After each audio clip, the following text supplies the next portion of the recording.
Papayagan na raw ng Iran ang pagdaan ng ilang non-hostile vessels sa Strait of Hormuz. Ito raw yung mga sasakyang hindi dapat sangkot o sumusuporta sa anumang acts of aggression laban sa Iran.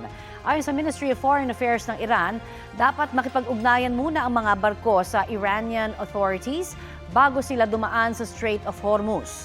Naiparating na raw ang impormasyon ito sa United Nations Security Council at sa International Maritime Organization.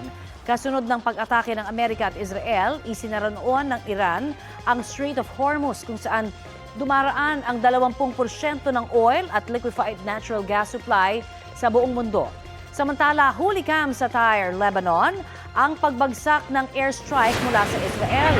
Bahagi po yan ng hakbang ng Israel para okupahin ang timog na bahagi ng Lebanon hanggang Litani River para makabuo ng tinawag nilang defensive buffer. Ayon sa grupong Hezbollah, lalaban sila para pigilan ang hakbang na yan ng Israel.